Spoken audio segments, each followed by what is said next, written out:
تلوح ومنهج يتألق درر هنا تبدو كشمس تشرق يهدي لنا هديا بديعا مبهرا من سنة الهادي بها نتوثق يا أيها الدرب الجميل بسعينا نحو العلا إنا هنا نتألق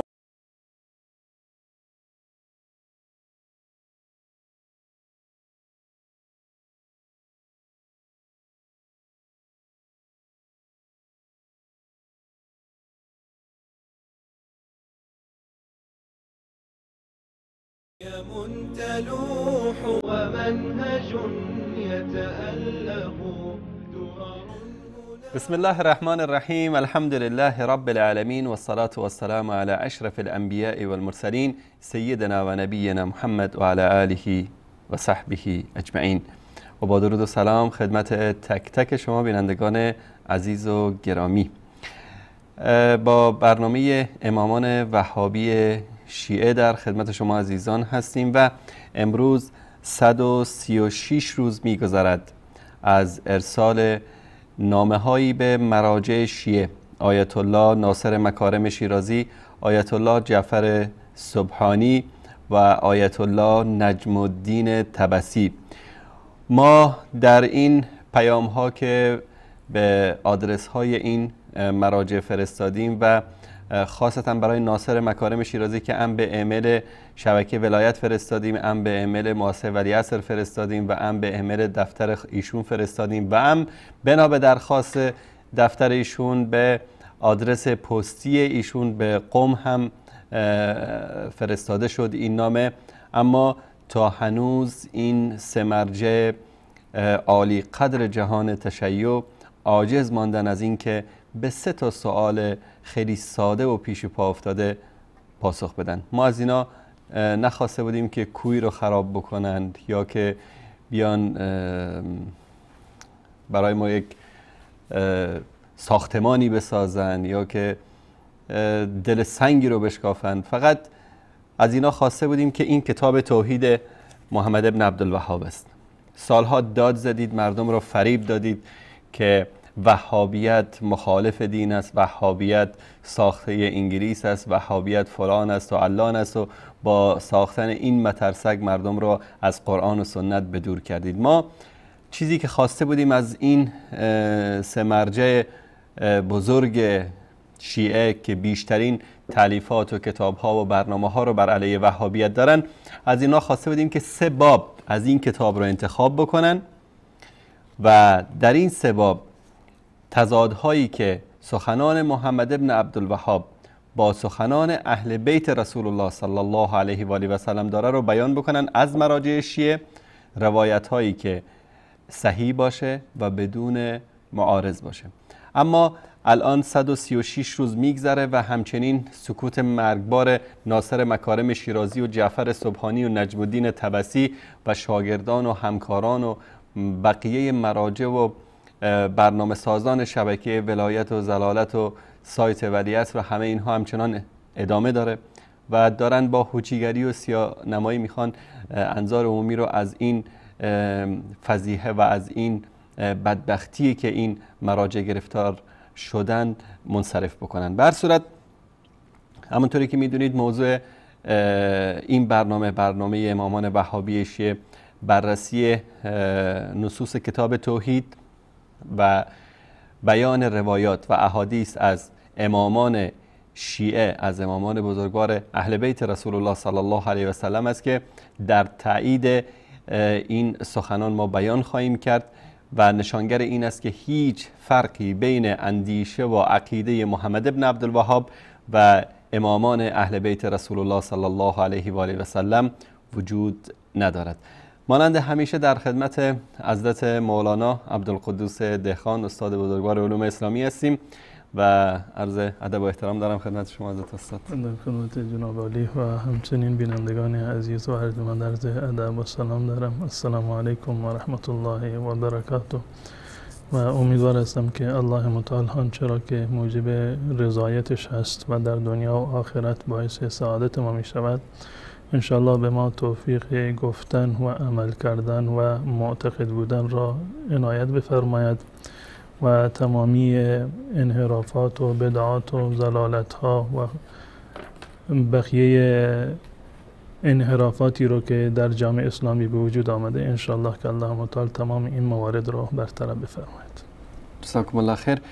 اگر به یاد داشته باشید بینندگان عزیز و گرامی، در 2 هفته‌ای که گذشت در مورد استعاذه به غیر الله، استمداد از غیر الله سبحانه و تعالی، پناه جستن به غیر الله سبحانه و تعالی، مطالبی رو از کتاب توحید محمد بن عبدالوهاب خدمت شما عزیزان بیان نمودیم و همچنین همین موضوعات رو بررسی کردیم از مصادر معتبر شیعه، از استوانه‌های دینی اینها که روایات صحیح از اهل بیت رسول الله صلی الله علیه و آله و سلم در این کتاب‌ها وجود دارد که این بزرگواران هم همان عقیده رو داشتن که محمد ابن عبدالوهاب داشته. یکی از مسائل خیلی مهم که متاسفانه مسلمانان دچار این شرک شدن در این زمانه همان شرک و گمراهی است که مشرکین زمان رسول الله صلی الله علیه و آله و سلم با اون گرفتار بودن و اون قضیه ذبح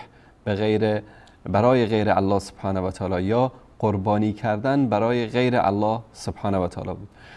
مشرکین زمان رسول الله صلی الله علیه و آله و سلم بزی، گوسفندی، شتری، چارپایی رو می آوردن و در کنار بت‌ها اینها رو ذبح می کردن برای تقرب جستن به الله سبحانه و تعالی از طریق این بت‌ها. و رسول الله صلی الله علیه و آله و سلم آمدند و با همین گمراهی ها و با همین شرک هایی که مشرکین مکه گرفتار بودن مبارزه کردند، با آنها جنگیدند، جهاد کردند برای اینکه همه این عبادات رو فقط خالصانه برای الله سبحانه و تعالی قرار بدن.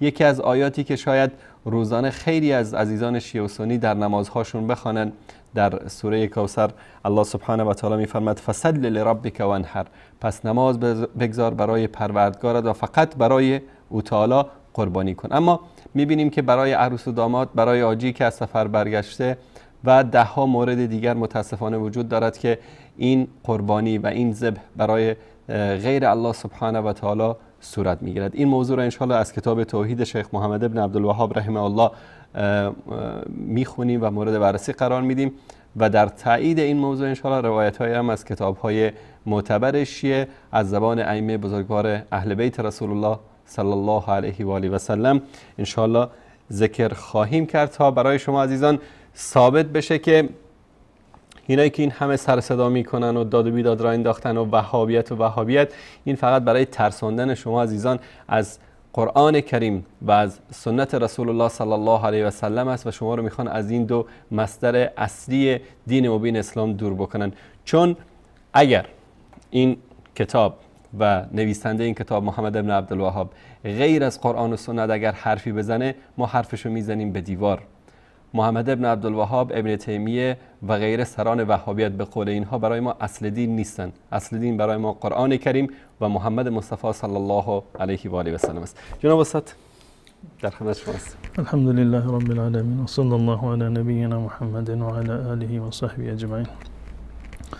همان گونه که شما هم اشاره فرمودید رسول الله صلی الله علیه و سلم مهمترین و اساسی ترین رسالتشون این بوده که مظاهر و گونه های تعبد را معرفی بفرماید و اینها را اختصاص بدهد به الله متعال و هر کدام از این گونه های عبادت و تعبد و تقرب که در زمان رسول الله صلی الله علیه و سلم و در زمان جاهلیت قبل از ایشون برای غیر الله متعال انجام می شده رسول الله صلی الله علیه و سلم هشدار دادند و این موارد را کاملا معرفی فرمودند.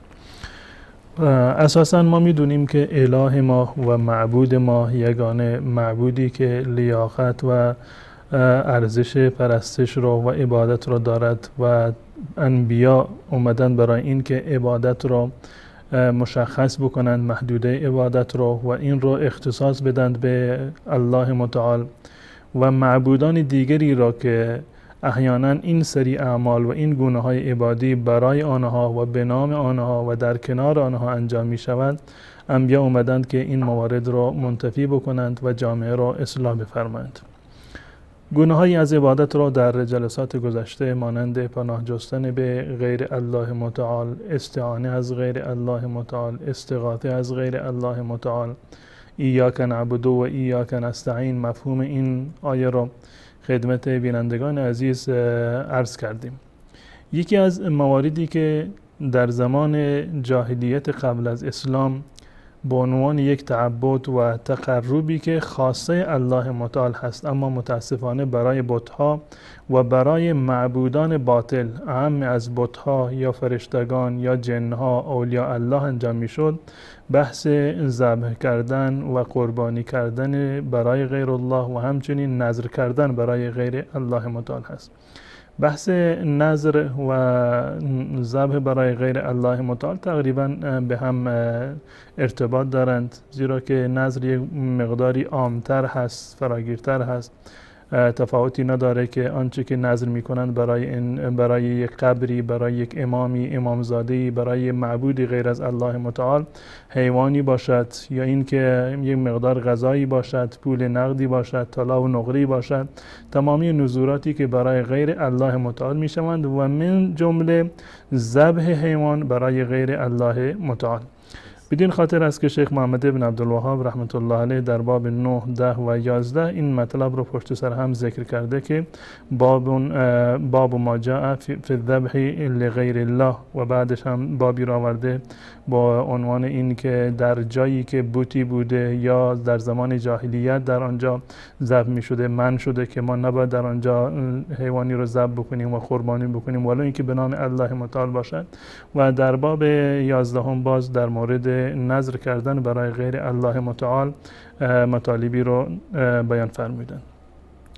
نقطه اصلی که در تمامی عباداتی که وجود دارد ما این رو باید مد نظر قرار بدهیم این است که هر عملی را که باعث تقرب به الله متعال می شود، اعمال خداپسندانه ای هست که الله متعال میپسندد، انجام آنها را مشروع قرار داده به عنوان تقرب به الله متعال، اینها عبادت هستند. هر گونه ای از گونه های عبادت و صورت های عبادت که ما تصور بکنیم که به وسیله آن عمل ما میتوانیم که به بارگاه الله متعال خودمون رو نزدیک بکنیم، تقرب بجوییم، این اعمال اختصاص دارند به الله متعال. انجام این اعمال عبادی برای غیر الله متعال شرک هست. شرک یعنی این که مواردی را که ما حق و خاصه الله متعال میدانیم، بخشی از این اعمال را برای غیر الله متعال انجام بدهیم. یعنی همان گونه که برای الله متعال انجام میگیرد برای غیر الله هم انجام بگیرد، گویا که غیر الله در این موارد با الله متعال شریک هستند. عرض کردم که یکی از گونه های عبادت ذبح کردن هست و قربانی کردن هست که در تمامی ادیان آسمانی بوده و در دین اسلام هم وجود دارد، و یکی از گونه های تقرب به بارگاه الله متعال هست.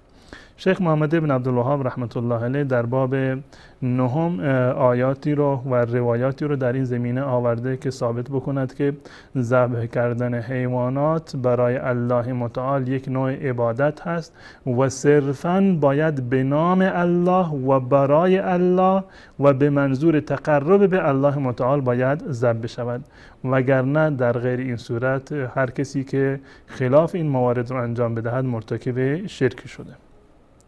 شیخ محمد ابن عبدالوهاب رحمت الله علیه بنابر عادتی که دارند در ابتدای باب آیه رو آوردند از سوره انعام آیه 162 و 163 که الله متعال می‌فرماید قل ان صلاتي و نسکی و محیای و مماتی لله رب العالمین لا شریک له. یک دستور اکیدی هست از جانب الله متعال که به رسول الله صلی الله علیه و سلم که اعلام بفرمایند که این موارد خاصه الله متعال هست و هر مسلمانی به اقتدا و پیروی از رسول الله صلی الله علیه و سلم این گونه اعمال را، هم صلات را، نسک را، محیا و ممات را، تمام اینهایش باید صرفاً برای الله متعال باشد، لا شریک له، که هیچ گونه شریکی الله متعال در این موارد ندارد. یعنی این موارد خاص الله متعال هستند، هم نماز و هم قربانی، هم زندگی انسان برای الله باشد و هم مرگ انسان برای الله متعال باشد. هر کسی که در این موارد شرکی رو قائل باشد، برای غیر الله نماز بخواند یا قربانی بکند یا زندگی خودش را، ممات خودش را برای غیر الله متعال بداند و وقف بکند، این در واقع مرتکب شرکی شده با الله متعال. در این آیه الله متعال صراحتاً گونه‌های از عبادت را که مانند نماز را که برترین عبادت هست و اولین و اساسی ترین رکن عبادی دین مبین اسلام هست که رسول الله صلی الله علیه و سلم میفرمایند در حدیث قدسی که الله متعال فرموده است که انسان مسلمان با انجام عبادت ها و طاعت هایی که من بر اون فرض کرده ام، این نزدیکترین جنبه تقرب به الله متعال هست. ما تقرب الی عبد احب الی مما افترضته علیه، که هیچ گونه‌ای برای تقرب به الله متعال وجود ندارد غیر از این مواردی که در واقع بیشتر تقرب بجوید به الله متعال، غیر از فرایض. یعنی فرایضی که الله متعال فرض کرده بهترین موارد برای تقرب به الله متعال هستند که یکی از این فرایض و مهمترین فریضه های دینی نماز هست.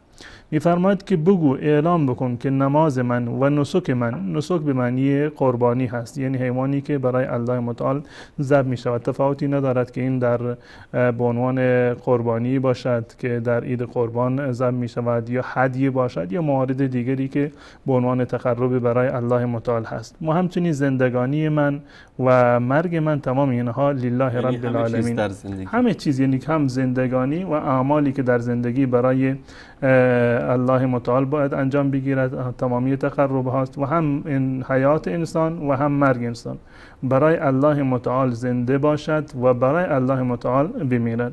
تمام اینها برای الله رب العالمین هست، لا شریک له. الله متعال در این موارد هیچ گونه شریکی را ندارد. و همچنین آیه دیگری که شما هم تلاوت فرمودید، سوره کوثر، فصل لربک وانحر، که باز هم یک نوع دستوری هست از جانب الله متعال به رسول الله صلی الله علیه و سلم. بحث نماز را و قربانی را الله متعال باز هم در کنار هم آورده که در آیه اول هم در کنار هم هستند، ان صلاتی و نسکی، نماز من و قربانی من. و در اینجا میفرماید فصل لربک وانحر، این وانحر لربک، هم نمازت باید برای پروردگارت باشد و هم قربانی. نحر به معنی در واقع ذبح کردن شتر هست، هم که یکی از دیگر، یعنی نحر و ذبح هر دوتا به معنی سربریدن حیوان هستند. منتها ذبح بیشتر برای گاو و گوسفند استفاده می شود و نحر بیشتر برای شتر استفاده می شود، که الله متعال در اینجا دستور داده به رسول الله صلی الله علیه و سلم که صرفاً برای الله متعال نماز بخوان و برای الله متعال قربانی بکن. و یک تعبیر بسیار جالبی هست در اینجا که این اقترانی که در اینجا آمده و الله متعال نماز را و قربانی را در کنار هم قرار داده، یعنی به همان اندازه که نماز عبادت هست و تقرب به بارگاه الله متعال هست و به اتفاق مسلمانان خاصه و ویژه الله متعال هست و انجامش برای غیر الله شرک است، دقیقاً قربانی کردن برای غیر الله هم شرک است و صرفاً باید ما برای الله و به نام الله قربانی بکنیم. این صلاتی و نسکی، و در آیه بعد فصل لربک وانحر، این دوتا را در کنار هم قرار داده که جزو خاصه های الله متعال و حقوق الله متعال هستند. این روایات را در تایید این دو آیه شیخ محمد ابن عبدالوهاب رحمت الله علیه اضافه کرده به موارد قبلی. روایت اول از سیدنا علی ابن ابی طالب رضی الله تعالی عنه است که عن علی ابن ابی طالب رضی الله عنه قال حدثني رسول الله صلی الله علیه و سلم باربع کلمات. رسول الله صلی الله علیه و سلم 4 جمله رو به من فرمودند و 4 جمله این هستند: لعن الله من ذبح لغیر الله، الله متعال نفرین بکند و لعنت بکند کسی را که برای غیر الله ذبح بکند. لعن الله من لعن والدیه، الله نفرین بکند کسی که پدر و مادر خودش رو نفرین میکند. لعن الله من آوى محدثا، هر کسی که بدعت گذاری رو جا بدهد و پشتیبانی بکند الله متعال اون رو نفرین بکند. لعن الله من غیر منار الارض، هر کسی که تابلوهای روی زمین رو یا خط و مرزهایی رو که مسلمانان برای زمینها و املاک خودشون تعیین کردن اینها رو تغییر بدهد، اینها رو رسول الله صلی الله علیه وسلم مورد لعن و نفرین خودشون قرار دادن و این روایت صحیح هست که امام مسلم رحمت الله علیه اینو در کتاب خودشون آوردند و ذکر کردند. و جالب هست که امام نووی رحمت الله علیه در این باره این روایت یک نقطه بسیار جالبی رو ذکر کردند. امام مسلم رحمت الله علیه یک بابی رو دارن در صحیح مسلم خودشون در کتاب الاضاحی هست، باب تحریم الذبح لغیر الله تعالی و لعن فاعله، که ذبح کردن برای غیر الله متعال حرام هست و کسی که این کار رو انجام بدهد ملعون هست. این مورد لعنت رسول الله صلی الله علیه وسلم قرار گرفتن. روایت رو از سه طریق امام مسلم ذکر کرده. از عامر ابن واصله قال كنت عند علي بن ابي طالب فاتاه رجل فقال ما كان النبي صلی الله علیه وسلم يسر اليك، که آیا رسول الله صلی الله علیه وسلم مطالبی رو که خاص باشه ویژه باشن فقط به شما گفته باشه وجود داره یا وجود نداره؟ این روایت رو بعدا حضرت علی رضی الله تعالی عنه فرمودن ما کان النبی صلی الله علیه وسلم یسر الی شیئا یکتمه الناس، رسول الله صلی الله علیه و میگونه نبوده که یک مطلبی رو به من بگه و از مردم پنهان بکنه، زیرا که هدف رسول الله صلی الله علیه وسلم و رسالت ایشون ابلاغ دعوت هست، اقامه حجت برای عموم مسلمانان هست. این گونه نمی شود که رسول الله صلی الله علیه وسلم یک مطلبی رو که جزء دین باشه، جزء عبادات باشه، جزء شاعر دینی باشه، احکام دینی باشه به یک نفر بگویند و اینو اختصاص بدن به همین یک نفر که بقیه از این اطلاع پیدا نکنن، بلکه عمومیت داشته برای تمام. بعد حضرت علی رضی الله تعالی عنه همین مطلب رو فرمودن غیر انه قد حدثني بکلمات اربع، 4 مطلب رو رسول الله صلی الله علیه وسلم به من فرمودن. امام نووی رحمت الله علیه میفرماید و اما ذبح لغیر الله فالمراد به ان یذبح باسم غیر الله تعالی، این که گوسفندی یا حیوانی به نام غیر الله متعال ذبح بشود. كمن ذبح للصنم او الصلیب او لموسی او لعیسی صلی الله علیهما او للکعبه، مانند کسی که برای یک بوتی یا برای صلیب یا برای پیامبری مانند موسی و عیسی یا برای کعبه مثلا چیزی را قربانی بکند یا به نام اینها ذبح بکند و نحو ذلك، فكل هذا حرام، تمامی این موارد حرام هستند.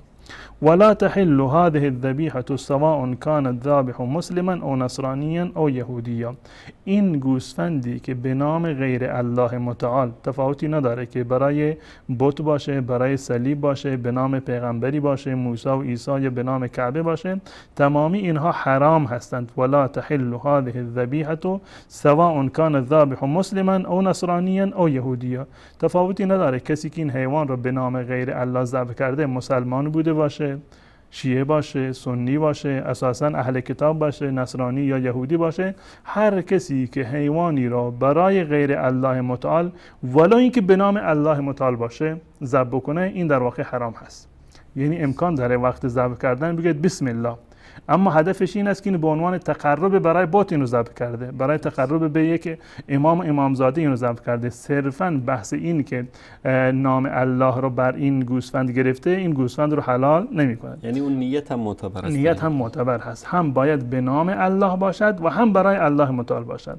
اگر کاری به نام الله باشه، یعنی تلفظ با نام الله باشه و هدف و نیت قلبی این باشه که برای تقرب به بت باشه، همان شرک هیچ گونه تفاوتی رو ندارد و خوردن چون این حیوانی در واقع هم حرام هست. اون گونه که امام نووی رحمت الله علیه میفرمایند که تفاوتی نداره که این ذبیحه حیوانی که ذبح شده اون کسی که ذبحش کرده مسلمان باشد یا نصرانی باشد یا یهودی باشد. نص علیه الشافعی و اتفق علیه اصحابنا، اصحاب ما یعنی شوافع در این زمینه با همه اتفاق نظر دارند و شبیه این کلام در فقه امام ابو حنیفه و بقیه مذاهب اهل سنت و الجماعت وجود دارند. نقطه جالبی که در اینجا میگه فإن قصد مع ذلك تعظیم المذبوح له غیر الله تعالی والعبادة له كان ذلك كفرا، اگر هدفش در کنار این از این کار تعظیم مذبوح لهو باشه، اون کسی که برایش ذبح شده، صاحب قبر، امام و امامزاده یا پیامبر و بت، هر کسی دیگری که باشند، هدفش تعظیم اون کسی هست که برایش این گوسفند را ذبح کرده و هدفش عبادت کردن باشد، و العبادت لهم کان ذلک کفرا، این کفر هست. فإن كان الذابح مسلما قبل ذلك صار بالذبح مرتدا. اگر این کسی که حیوان را ذبح کرده قبلا مسلمان بوده، الان به صرف این که برای غیر الله متعال قربانی کرده و ذبح کرده، صار بالذبح مرتدا، مرتد می شود و از اسلام خارج می شود. و ذکر الشیخ ابراهیم المروزی من اصحابنا انما یذبح عند استقبال السلطان تقربا الیه افتى اهل بخارا بتحریمی. اون کسی که برای در واقع استقبال از پادشاهی یا مسئولی انجام میگیرد، اون هم در واقع حرام هست. لانه مما اهل به لغیر الله، مواردی هست که برای غیر الله ذبح شده. قال الرافعی هذا انما یذبحون استبشارا بقدومه فهو كذبح الحقیقه لولاده المولود و مثل هذا لا یوجب التحریم. قولی است که از رافعی نقل کرده که این عمل در واقع باعث تحریم نیست، یعنی اختلافی که در این زمینه، یعنی حیوانی که پیش پای کسی ذبح می شود، این اختلاف رو در اینجا ذکر فرمودن. و این روایت را همان گونه که در کتاب اومده بود، در 3 طریق و از 3 روایت رو امام مسلم رحمت الله علیه در این کتاب خودشون آوردند و ذکر کردند. پس بنابراین یکی از مطالب اساسی که در این روایت اومده و با توجه به آیات قبلی اومده، این هست که ذبح برای الله متعال یک نوع عبادت هست و این رو تمام مسلمانان میپذیرند که انجام عبادت، انجام شعیره و کاری که عبادت هست برای غیر الله متعال شرک هست. کاری که عبادت هست، این عبادت را کسی برای غیر الله انجام بدهد، این شرک است. و به اندازه بحث ذبح برای غیر الله متعال شرک هست که بحث نماز خواندن برای غیر الله شرک است. یعنی همپای یک دیگر هستند که الله متعال این موارد رو در کنار هم ذکر کرده. هم نماز خواندن برای غیر الله متعال شرک است و هم قربانی کردن به نام غیر الله متعال. من قبلا عرض کردم که اگر کسی حیوانی رو ذبح بکند به نام الله متعال، این وقتی که ذبحش میکند میگه بسم الله الرحمن الرحیم، اما برای غیر الله متعال هست، مانند کسی هست که برای غیر الله نماز بخواند اما در ابتدای نماز میگه الله اکبر. این که در ابتدای نماز گفته الله اکبر، این در واقع اون نیت قلبیش رو از بین نمیبرد. نیت قلبیش این است که برای غیر الله متعال نماز میخواند، ولو این که در ابتداش الله اکبر گفته باشد، این در واقع شرک محسوب میشود. هم باید به همون طریقه‌ای باشد که الله متعال دستور دادند الله اکبر گفته بشه، و هم این که خالصانه و صرفاً برای الله متعال در واقع انجام بگیرد. در روایات شیعه که شبیه آن و دقیقاً همین روایات از اهل سنت و الجماعت و از بزرگان و اصحاب رسول الله صلی الله علیه وسلم ذکر شده، بیشترین مواردی رو که انسان در اون مرتکب شرک می شود، یکی از برترین مصادیق شرک را همین ذبح برای غیر الله بیان فرمودند. در این روایت صرفاً اومده که لعن الله من ذبح لغیر الله، الله متعال کسی را که برای غیر الله متعال ذبح بکند اون را نفرین کرده. این همین روایت در کتاب‌های شیعه هم اومده. به طور مثال در مسند امام علی جلد 9 صفحه 318 سید حسن قوبانجی این روایت را آورده و همچنین در مکاتیب رسول احمدی میانجی جلد 2 صفحه 120 این مطلب اومده. منتها اونها از اهل سنت و الجماعت این مطلب را نقل کردن در کتاب‌های خودشون. اما در روایتی که شیعه در این زمینه دارند با صراحت تمام اومده که ذبح برای غیر الله متعال نه تنها که شرک هست، بلکه جزء برترین موارد شرک است. به طور مثال در کتاب وسائل این رو هم از اهل سنت نقل کردن یا این مستقل است؟ کدوم این مطلبی که الان می‌خواید؟ نه، این مطلب از خود کتاب شیعه هست و از امامان اهل بیت ائمه شیعه است و صراحت داره در این زمینه که ذبح برای غیر الله متعال شرک هست و جزء بالاترین موارد شرک هست. که این خدمت بینندگان عزیز من عرض خواهم کرد. کتاب تفصیل وسائل شیعه الی تحصیل مسائل شریعه تالیف حر عاملی هست و جلد 10 این چاپی هست که بنده دارم و در چاپ‌های دیگر جلد 18 این کتاب و صفحه 559 اومده. در اینجا یک بابی رو ذکر کرده در صفحه قبل این کتاب، در صفحه 167 کتاب الحدود و تعزیرات باب 10 هست. باب جملت مما یثبت به الکفر و الارتداد. مواردی رو که از دیدگاه ائمه کفر آور هست و انسان با انجام این کارها مرتد می شود. در این کتاب بالغ بر 50 یا 57 روایت آورده که هر یک از این روایات معمولا بیانگر یک گونه از این گونه هایی هست که انسان اگر مرتکب بشود در واقع کافر می شود یا مرتد می شود. احتمال داره که بعضی از روایات واقعا این گونه هست که چندین روایت مثلا یک مطلب را ذکر کرده باشند، اما 57 روایت رو در این باب آورده که بیانگر گونه‌هایی هستند و اعمالی هستند که اگر انسان آنها را انجام بدهد انسان دچار کفر و ارتداد می شود. یکی از روایاتی که در اینجا آمده روایت نهم این باب هست، روایت نهم و روایت 34912 کل شماره مسلسلش هست. و عن محمد بن الحسن عن الصفار عن الحسن بن موسى الخشاب عن يزيد بن اسحاق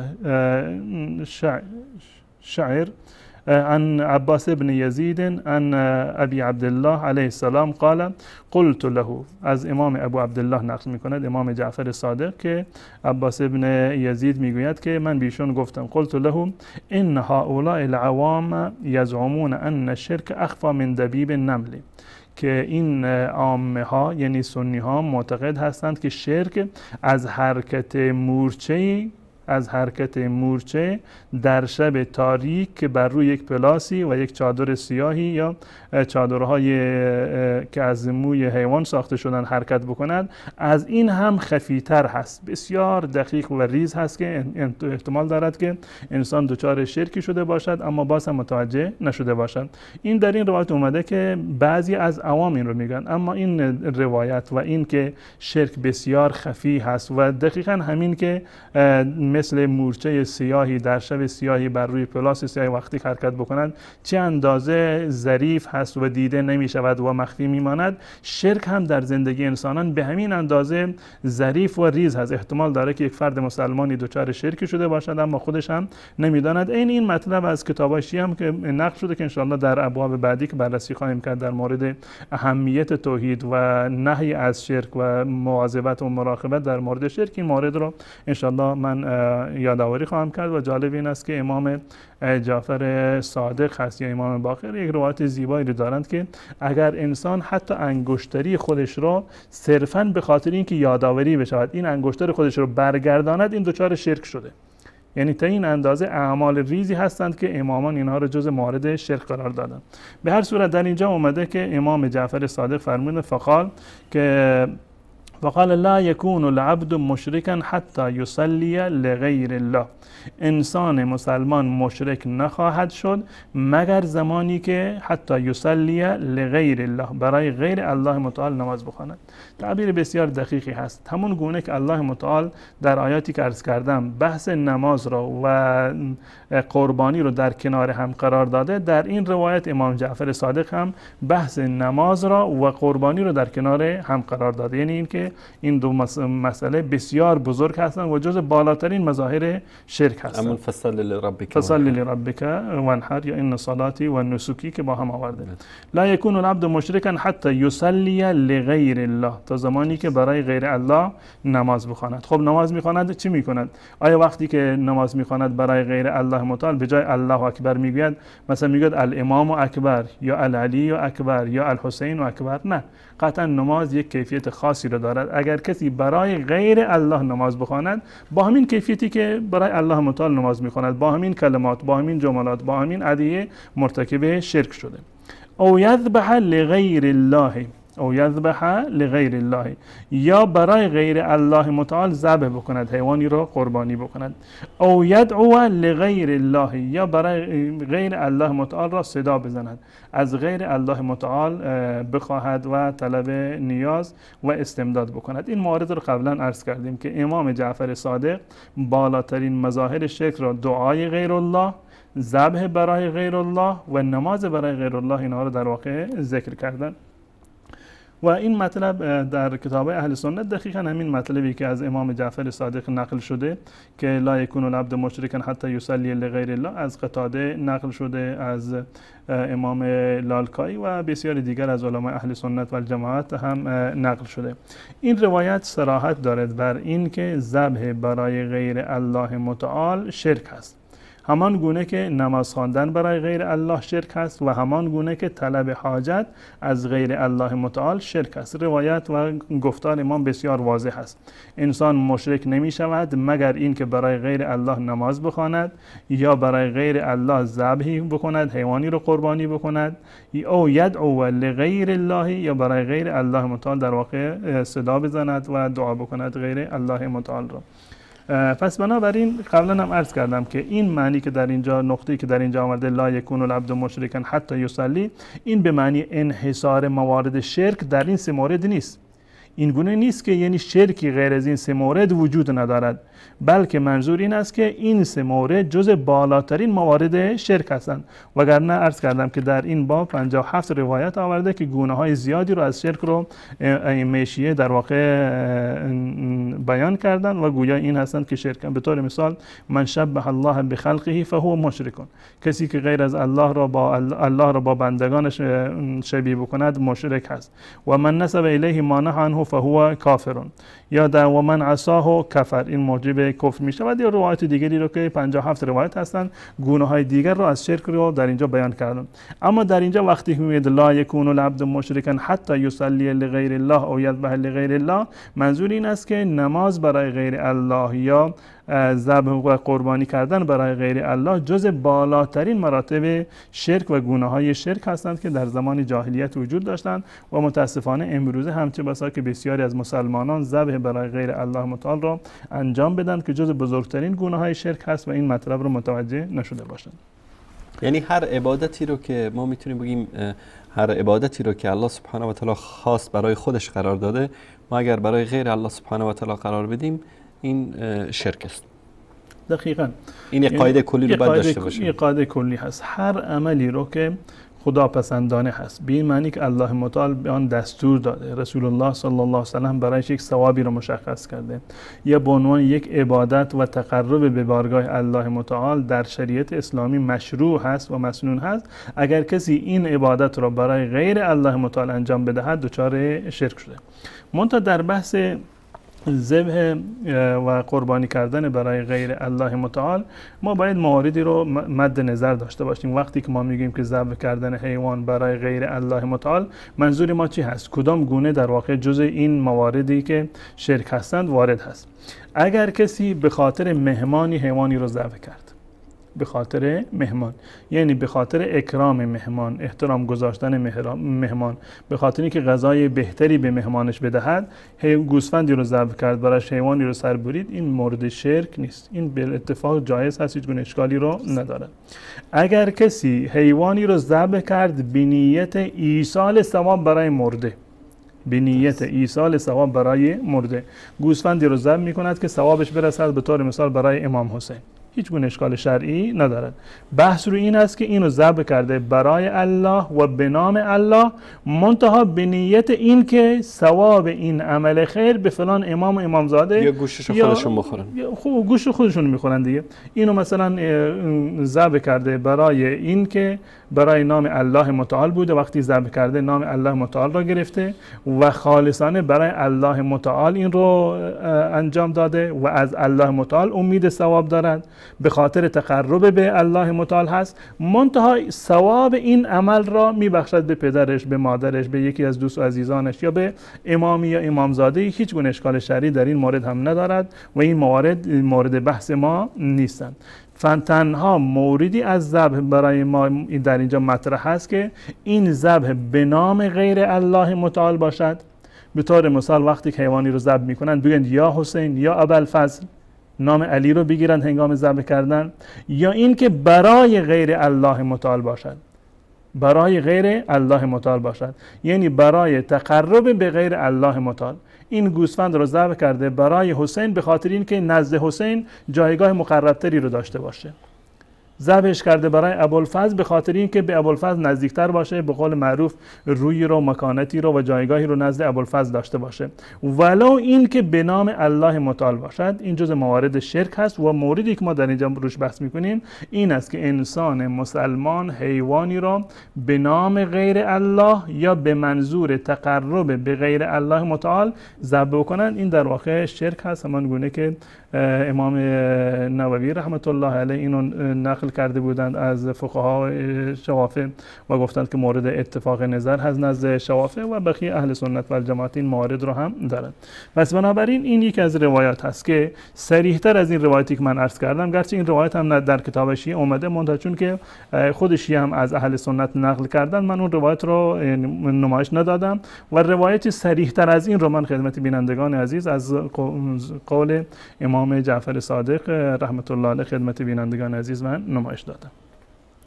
این یک مطلب هست. مطلب دیگر و روایت دیگری که در اینجا ذکر کرده شیخ محمد ابن عبدالوهاب رحمت الله علیه، گرچه موارد بسیار زیادی هستند دلایلی که اثبات میکند این که ذبح کردن حیوان یک نوع تقرب هست و یک نوع عبادتی هست برای الله متعال، یک موارد بسیار زیادی هست، روایاتی نزد اهل سنت و الجماعت هست، آیات دیگری از قرآن کریم بر این دلالت میکنند.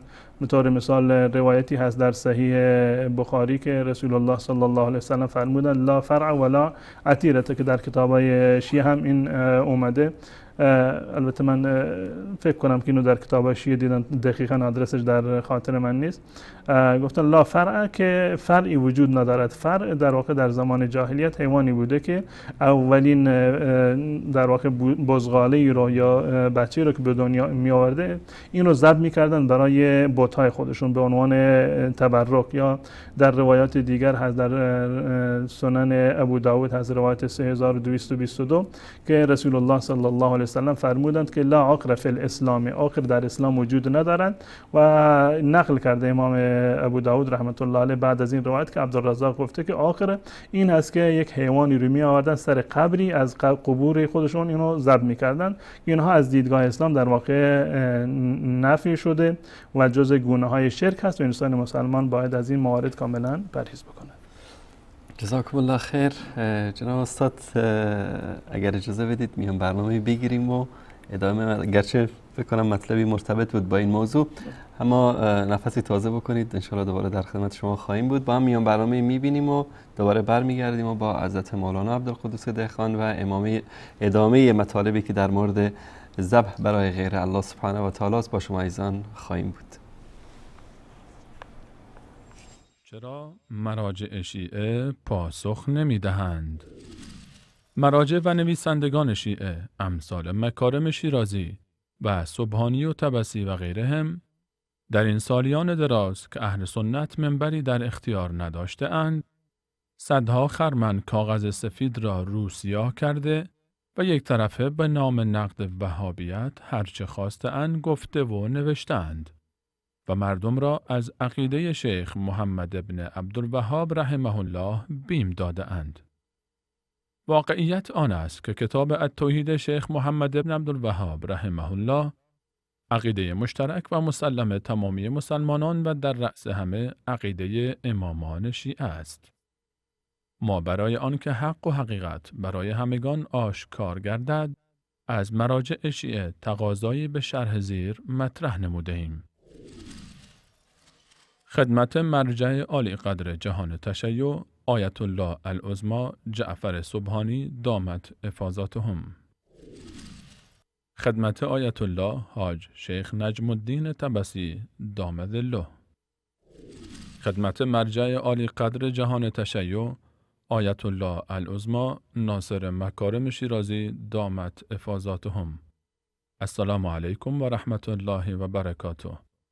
با توجه به تألیفات و تلاش‌های گسترده جناب عالی در نقد وهابیت و شناخت عمیقی که از منابع و باورهای امامان شیعه دارید، از شما درخواست داریم که برای تبیین حقایق و روشن شدن افکار عمومی شیعه و سنی، حداقل 3 عنوان از ابواب کتاب التوحید، مهمترین تألیف عقیدتی شیخ محمد ابن عبدالوهاب رحمه الله را که به نظر جناب عالی تضاد بیشتر و آشکارتری با عقاید امامان 12گانه شیعه دارد انتخاب نموده و خلاف آن را از گفتار صریح و صحیح و بی‌معارض امامان شیعه اثبات نمایید.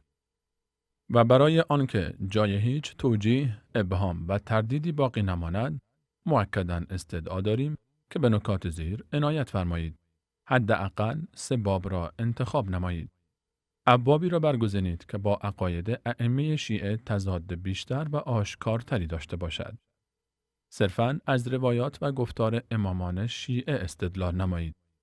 روایات مورد استدلال صریح، صحیح و بی‌معارض باشد. و چنانچه کتاب التوحید شیخ محمد ابن عبدالوهاب را با عقیده امامان شیعه در تضاد نمی بینید، احتراما نظر خویش را در این مورد اعلام بفرمایید. پیشاپیش از پاسخگویی جناب عالی سپاس گزاریم. برنامه تلویزیونی امامان وهابی شیعه.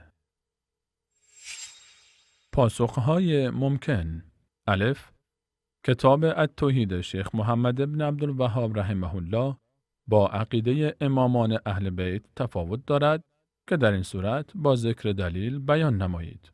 با امامان شیعه در مورد مباحث اعتقادی اظهار نظر نکرده و عقاید اسلامی را به شیعیان خود نیاموخته‌اند. جیم، در مورد مباحث اعتقادی مذکور از امامان شیعه روایاتی صحیح در دست نیست و روایات شیعه متعارض و غیر قابل اعتماد است. دال، عقیده شیخ محمد بن عبدالوهاب هیچ تفاوتی با عقیده امامان شیعه ندارد و شیخ محمد بن عبدالوهاب رحمه الله پیرو واقعی امامان اهل بیت است.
در شما مجال می‌دانید آموزشی که در آن آمریکای عظیم در شبکه جهانی وصال حق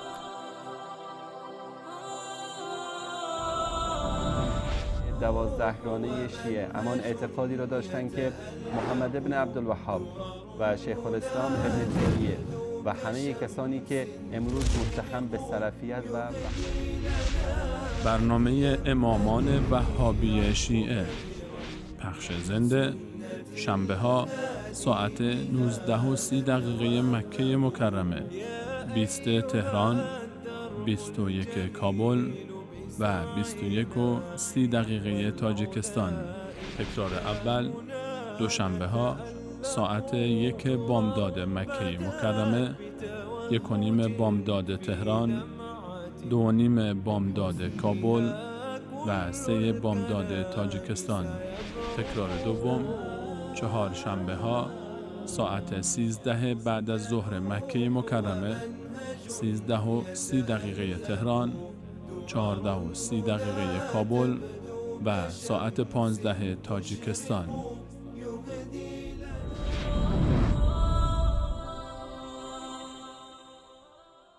قيم تلوح ومنهج يتألق، درر هنا تبدو كشمس تشرق، يهدي لنا هديا بديعا مبهرا من سنة الهادي بها نتوثق. يا أيها الدرب الجميل بسعينا نحو العلا إنا هنا نتألق.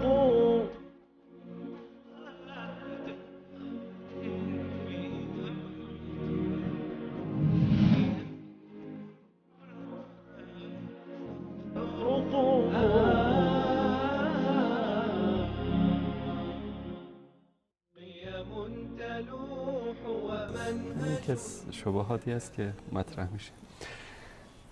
با سلام دوباره خدمت بینندگان عزیز و گرامی، برنامه امامان وهابی شیعه و موضوع ذبح برای غیر الله سبحانه و تعالی. جناب حضرت مولانا، سوالی مطرح میشه یا موضوعی است که شما میخواید مطرح کنید؟ سوال رو با موضوع قاطی کنید. اگر وقت بیشتر میدید که هم سوال باشه هم مطلب باشه. اگر در خدمت شما هستیم. فقط شاید که در ذهن بینندگان این سوال ایجاد بشه که رئیس جمهوری، شخصی عالم بزرگواری یا که پدر مادر کسی از حج دارن میان یا عروس و داماد میان مثلا به خونه خودشون، این رسم وجود داره خاصا در ایران و افغانستان و شاید در تاجیکستان که گوسفندی رو یا حیوانی رو یا حتی مرغی رو جلوی پای اینا سر میبرن. آیا ریختن خون برای تعظیم این اشخاص به این شکلی که صورت میگیره آیا این هم از گناه شرک است یا؟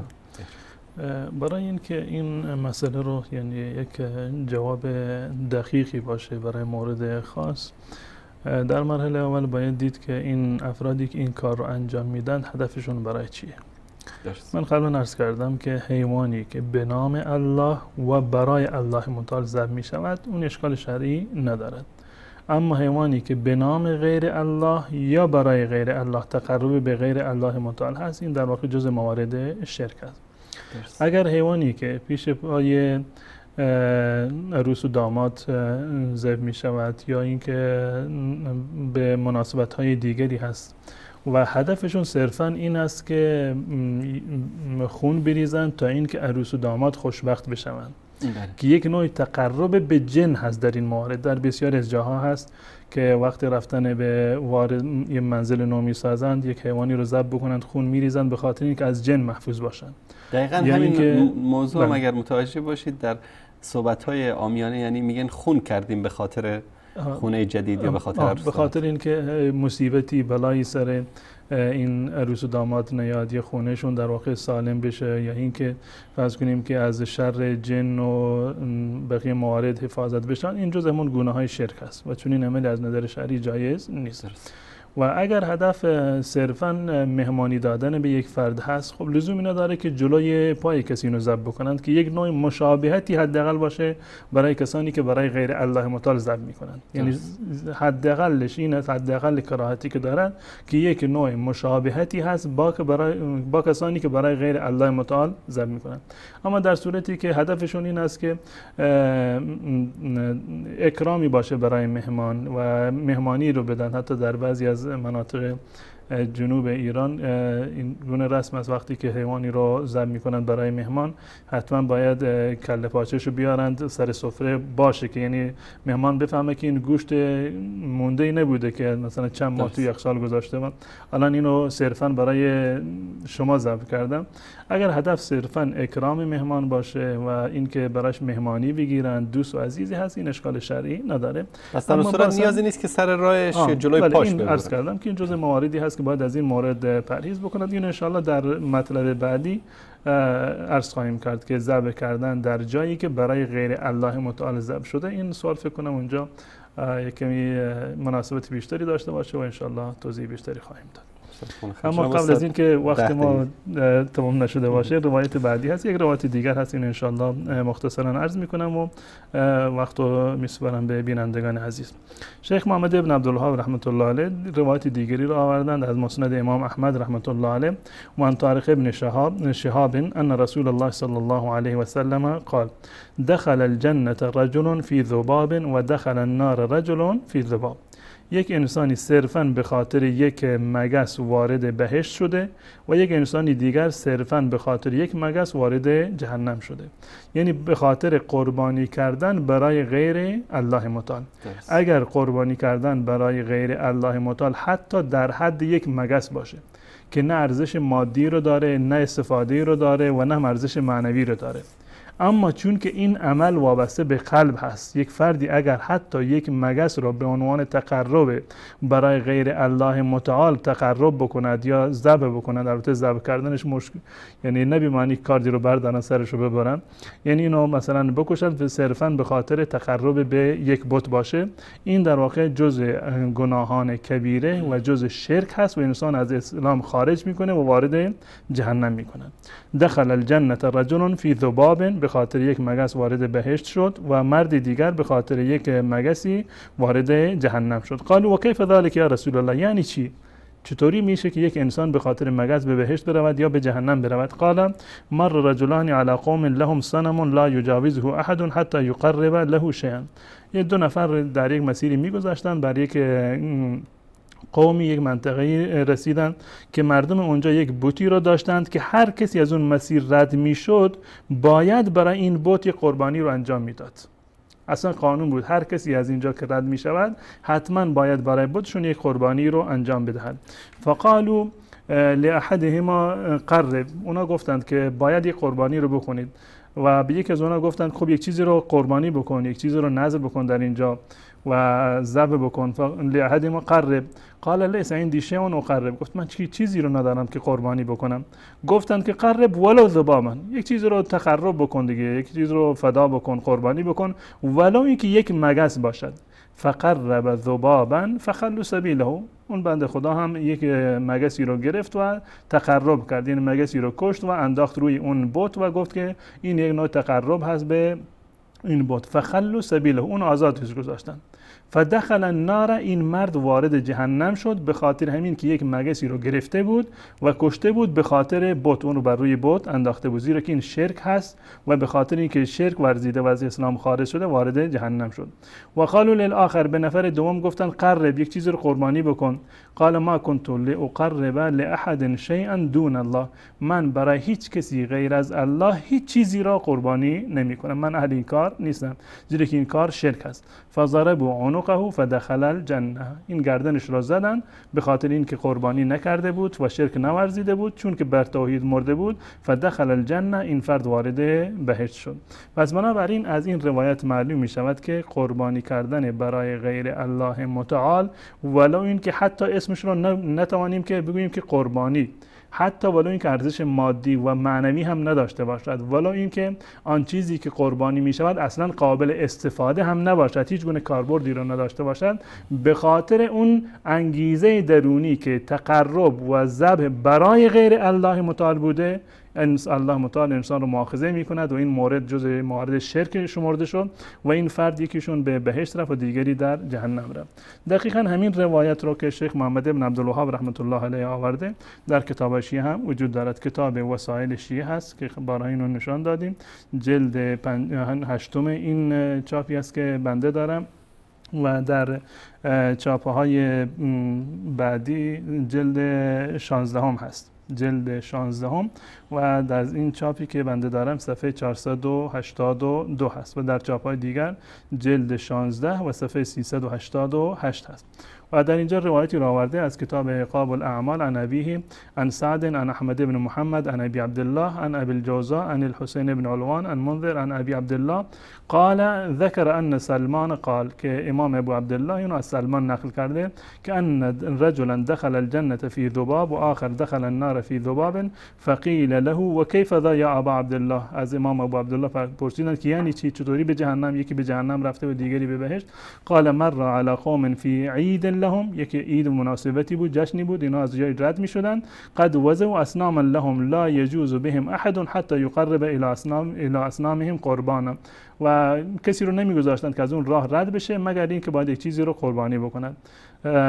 قل ام کثر، چه قربانی کوچیکی باشه یا بزرگی باشه. فقالوا لهما لا تجوز حتى تقربا، شما نمیتونید از اینجا عبور بکنید مگر اینکه قربانی بکنید در اینجا. کما یقرب کل من مره، کسانی که تا حالا اومدن اینجا قربانی کردن، شما هم اگر میخواید از این مسیر رد بشید باید حتما قربانی بکنید. فقال احدهما ما معي شيء اقربه فاخذ احدهما ذبابا فقربه ولم يقرب الاخر فقال لا اقرب الى غیر الله. نفر دوم گفت من برای غیر الله قربانی نمی کنم هیچ چیزی را. فقتلوه، اون رو کشتن. فدخل الجنه، وارد بهشت شد. و دخل الاخر النار، اما نفر دوم که قربانی رو انجام داده بود و یه مگسی رو قربانی کرده بود اون در واقع وارد جهنم شد. دقیقاً همون روایتی است که شیخ محمد بن عبدالوهاب رحمت الله علیه از کتاب مسند امام احمد رحمت الله علیه این رو در واقع نقل کرده بود. و مفهوم و پیام این روایت این هست که هر کسی که برای غیر الله یا به نام غیر الله کوچکترین چیزی را ولو این که ارزش مادی، معنوی و کاربردی را در زندگی نداشته باشد اگر برای غیر الله قربانی بکند مشرک هست و وارد جهنم می شود. و از این آیات و روایاتی که در اینجا ذکر شد شیخ محمد بن عبدالوهاب رحمت الله علیه مسائلی را آورد و روایاتی رو که در اینجا آورد و تصریح کرده که در نقطه اول و دوم که این روایات در واقع یک نوع تفسیری هستند برای این آیاتی که قبلا ذکر شد که این روایات دقیقاً توضیح دادن که منظور از این که ان صلاتی و نسوکی فصلی لربک وانحر اینها چه مواردی هستن. به خاطر استفاده کردن از وقت من میریم روی موارد بعدی. نقطه نهمی که در اینجا شیخ محمد بن عبدالوهاب رحمت الله علیه از این آیات و روایات استنباط کردن کونه دخل النار بسبب ذلك الذباب، این انسان صرفاً به خاطر این مگس وارد جهنم شد. الذي لم يقصده بل فعله تخلصا من شرهم. و جالب اینجا هست که این انسان مکره بود، یعنی نمیگذاشتن از اونجا رد بشود، اما با وجود این چون که در قلبش این انگیزه به وجود آمد که قربانی بکند الله متعال این رو مؤاخذه کرد. ذلك الذباب الذي لم يقصده، هدفش این نبود، بل فعله تخلصا من شرهم، به خاطر اینکه رهایی پیدا بکنه این کار را انجام داد اما باز هم در واقع وارد جهنم شد. علتش این است که بنابر روایتی که اومده در روایتی رسول الله صلی الله علیه و سلم میفرماند که ان الله تجاوز لامتی اما استکره علیه، که مواردی رو که امت من تحت اجبار انجام میدهند اینها در واقع معاف است، چه بسا که در امت‌های قبلی این گونه نبوده. ولو اینکه انسان تحت فشاری هم کاری رو، گناهی رو یا شرکی رو انجام داده باشد اون گونه که از این روایت شیعه و سنی مشخص می شود الله متعال مؤاخذه می‌کرده. نقطه دوم این است که معرفت و قدر شرک فی قلوب المؤمنین، مؤمنان قدر شرک رو میدونند، خطورت شرک رو میدانند. کیف صبر ذلك علی القتل، که یکی از این دو نفر حتی این صبر کرد و راضی راضی شد که کشته بشود اما چیزی رو قربانی نکند. ولم یوافقهم علی طلبتهم و تن به خواسته اونها نداد. مع کونهم لم یطلبوا منه الا العمل الظاهر، یک عمل ظاهری رو خواسته بودن، صرفا این که مگسی رو قربانی بکند. نقطه 11 ان الذي دخل النار مسلم، اون کسی که وارد جهنم شد به خاطر قربانی کردن یک مگس اون اساسا مسلمان بود. لانه لو كان کافرا لم يقل دخل النار في ذباب، اگر واقعا کافر بود در روایت نمی اومد که به خاطر یک مگس وارد جهنم شده، زیرا که به خاطر کفرش قبلا وارد جهنم میشد. اما وقتی که میگن که به خاطر یک مگس وارد جهنم شده، یعنی این که اساسا مسلمان بوده، اهل توحید بوده، به خاطر قربانی کردن یک مگس وارد جهنم شده. نقطه 12 میگه فیه شاهد للحدیث صحیح، این مورد شواهد دیگری داره از روایات صحیح که در این زمینه وجود دارن که الجنة اقرب الى احدكم من شراك نعله والنار مثل ذلك، که این که عاقبت انسان مهم هست و همان گونه که بهشت به انسان مسلمان نزدیک هست، جهنم هم در واقع نزدیک است. احتمال داره که در یک عملی که متوجه نشده باشد دچار شرک شده باشد و الله متعال اون رو مؤاخذه بکنه. نقطه 13 معرفت ان عمل القلب هو المقصود الاعظم حتی عند عبادت الاوثان، که اصل هدف در اینجا همون نیت قلبی هست که اگر کسی نیت قلبیش تقرب به غیر الله متعال باشد در واقع یک نوع شرکی رو انجام داده و انجام عبادت برای غیر الله متعال به نام غیر الله متعال و ذبح کردن به نام غیر الله متعال یا برای غیر الله متعال تقرب جستن به غیر الله متعال جز موارد شرک هست. و همان گونه که دیدیم در این زمینه روایات شیعه و سنی و اهل بیت رسول الله صلی الله علیه و سلم ذبح کردن حیوان را برای غیر الله و به نام غیر الله جز موارد شرک شمردند و این حرفی است که شیخ محمد ابن عبدالوهاب رحمت الله علیه در اینجا هم بیان فرمودند و دقیقاً همان عقیده امامان اهل بیت رسول الله صلی الله علیه و سلم را در این باب به نمایش گذاشتند. جزاکم الله خیر. بینندگان عزیز گرامی، از همین لحظه به بعد شماره تلفن برنامه زیرنویس خواهد شد و شما عزیزان میتونید در رابطه با موضوع برنامه اگر مطلبی دارید، سوالی از جناب حضرت مولانا عبدالقدوس دهقان بپرسید. برای احمد جان شماره تلفن رو زیرنویس کردن و انشاءالله دوستان عزیز در رابطه با موضوع ذبح کردن برای غیر الله سبحانه و تعالی میتونن که سوالاتشون رو مطرح کنن. بفرمایید عزیز. عرض می‌کردم که اساساً اون گونه که یک معیار هست. شیخ محمد ابن عبدالوهاب رحمت الله علیه در اینجا روایتی رو که گفته باشه که ذبح برای غیر الله شرک هست اینو نیاورده بودند و به استثنای روایت دومی که این مفهوم رو میرسوند، اما در روایات اهل بیت رسول الله صلی الله علیه و سلم از امام باقر، امام جعفر صادق رحمت الله علیه و رضی الله عنه صراحتا این مطلب ذکر کرده بود که یکی از بزرگترین مواردی که انسان دچار شرک می شود یا به تعبیرشون کسی مشرک نمی شود مگر اینکه برای غیر الله نماز بخواند یا برای غیر الله ذبح بکند یا برای غیر الله یا غیر الله متعال رو در واقع به استمداد بطلبد از اونها.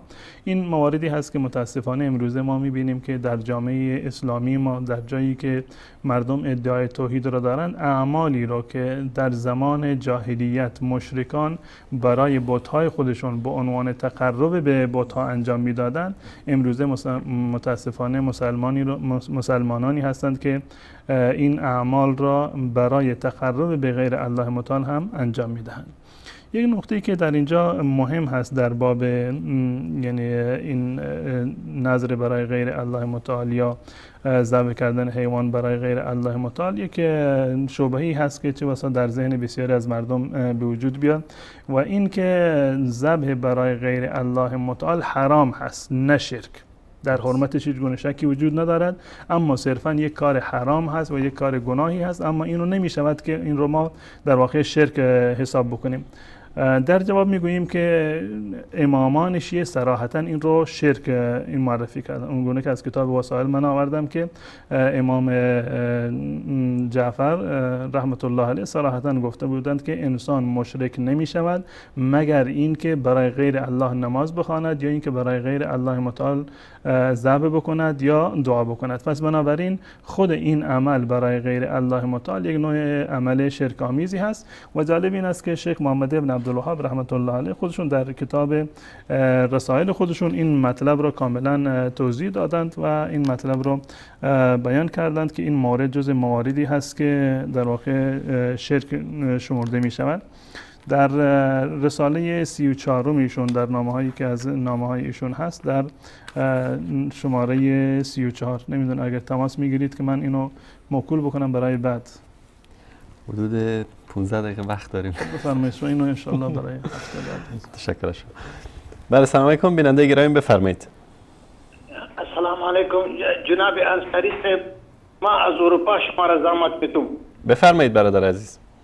با شما و با دهقان صاحب بسیار زیاد احترامان خود را تقدیم میکنم. من از این برنامه‌های بسیار زیبا و ادبی شما ما یک جهان تشکر میکنم که قدر شما زحمت میکشید. سلامت باشید. برادر محترم، ما از استاد عبدالرحمن میخوایم که برای ما کمک میکنین تلفن ازیره. عبدالرحمن فاتح. بله بسیار خوب، انشالله دوستان در اتاق فرمان با شما تماس میگیرن، شماره ایشون رو انشالله اگر موافقت کردن خدمت شما میفرستیم. ما میخوایم که امروز از اونا تماس بگیرم و از کمکای علمی از او استفاده بکنم. انشالله دوستان با شما تماس خواهند گرفت. تشکر از شما برادر. یک جهان ممنون منتظر هستم. خدا نگهدار شما. بیننده بعدی سلام علیکم بفرمایید. سلام علیکم، خسته نباشید. سلامت باشید خواهر گرامی بفرمایید. میخواستم بپرسم از عبدالقدوس که ما دوستان تلفن عروس داماد مثلا چطوره میکشن تلفن؟ ذبح کردن گوسفند در پیش پای عروس و داماد منظورتون است؟ بله بله بله. باشه چشم. در این مورد صحبت میکنیم انشاءالله. تشکر شما. بیننده بعدی سلام علیکم بفرمایید. سلام علیکم آقای انصاری و استاد دهقان بزرگوار. علیکم السلام و رحمت الله و برکاته.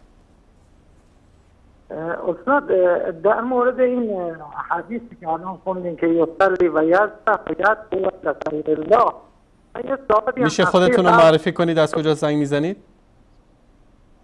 بنده حسینی هستم استاد. آقای حسینی. بله سوالتون؟ ببینید آیه قرآن میگه که ان الله لا یغفر ان یشرک به و یغفر ما دون ذلک لمن یشاء. یعنی خدا شرک رو نمیبخشه و غیرتون هست بخاطر هر کس بخواد میبخشه، در حالی که خدای متعال مثلا هر گناهی ما میدونیم بالاخره عبادت شیطان میشه و اطاعت شیطان میشه. الم اعهد الیکم یا بنی آدم الله تعبدوا الشیطان انه لکم عدو مبین. خب پس این عبادت شیطان رو خدا شرک جدی نمیشماره، بلکه ما باید فرق بین آقای حسینی ما داریم میگیم آقای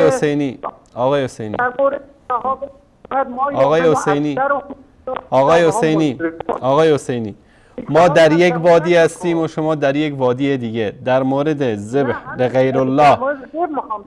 لغیر الله واضح و آشکار آقای حسینی خواهش میکنم برادر بزرگوار لطفاً سوالتون رو محدد، کوتاه، مختصر بیان بکنید، فلسفه نگید، رو منبرم نرید. بفرمایید سوالتون دقیقاً چی؟ میخوام بگم علت این که شما همیشه شرک جدی و خفی رو همیشه با هم مخلوط میکنید و همه رو مشترک میدونید چیه؟ حتی شما رو خوندیم یصلی و یستغفر و یدعو لغیر الله. خب درسته. آقای محترم آقای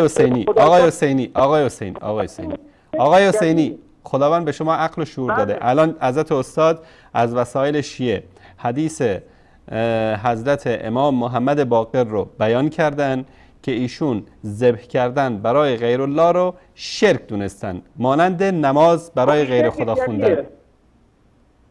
خب این شرک جلیه دیگه. خب چه اعتراض دارید شما در این؟ نه حرفم چیز دیگه است. میگم نگاه کنید، کسی برای غیر خدا نماز بخونه و برای غیر خدا دعا بخونه، برای غیر خدا ذبح کنه، این میشه شرک جلی، یعنی عبادت اون شخص کرده. اما شما چرا اصرار؟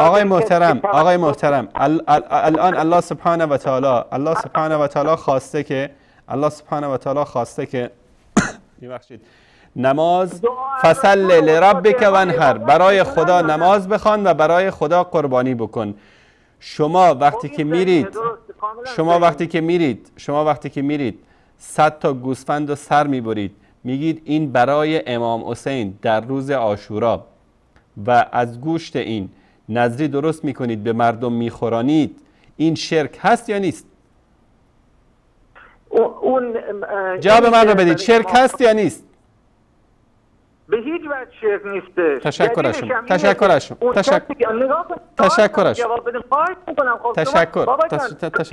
سر صدا نکن.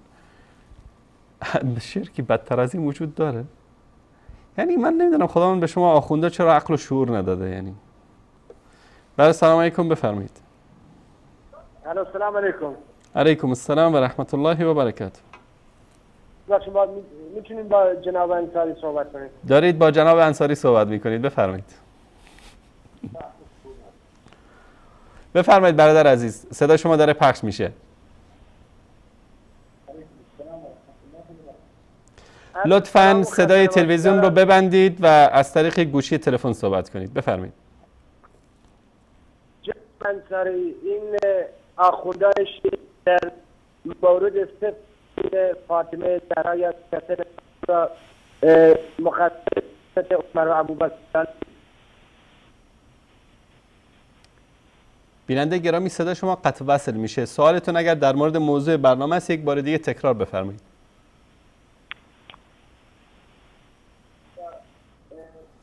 خب من عذر میخوام عزیزانی که تماس میگیرن، خواهشاً بعد از برقراری تماس صدای تلویزیون رو کاملا ببندید و از طریق گوشی تلفن با ما صحبت کنید. بیننده بعدی، سلام علیکم، بفرمایید. سلام خدمت. سلامت باشید، بفرمایید. آقا من یک سوال خدمتتون داشتم، حالا شاید در مورد موضوع برنامه نباشه. خواهشاً اگر در مورد موضوع برنامه هست بفرمایید، و الا ازتون معذرت میخوایم. بله. ببینین، شما گفتین که ما به نام غیر خدا هر چی رو که ذکر کنیم شرکه، درسته؟ بله.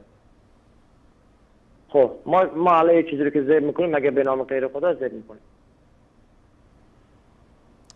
ببینید برادر عزیز، شما دارید نماز میخونید. من یک کمی توضیح بدم در خدمت حضرت استاد. شما دارید نماز میخونید، درسته؟ من وارد اتاق شدم، تا دیدید که انصاری وارد اتاق شد، اومدید خودتون رو جمع و جور کردید، نمازتون رو یک کمی طولانی تر کردید، رکوع سجده رو طولانی تر کردید. همین کار شما شرک هست یا نیست؟ آقای انصاری، جواب من رو بدید. علی جان، من اول از شما سوال پرسیدم.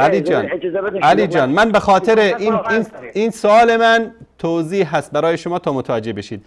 هر کسی که این کار رو انجام بده، الان من خودم جواب میدم، هر کسی که این کار رو انجام بده، در این جزئی از این عبادت رو برای غیر الله سبحانه و تعالی انجام داده و این یک نوع شرک است.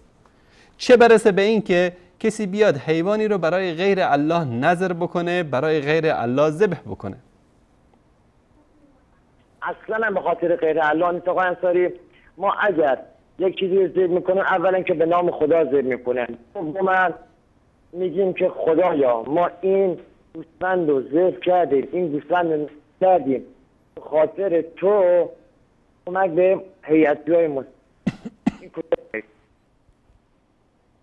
باشه، در این مورد حضرت استاد صحبت میکنم. نه آقا شما فرار میکنی، این عبدالقدوس آقا دهقان فرار میکنه.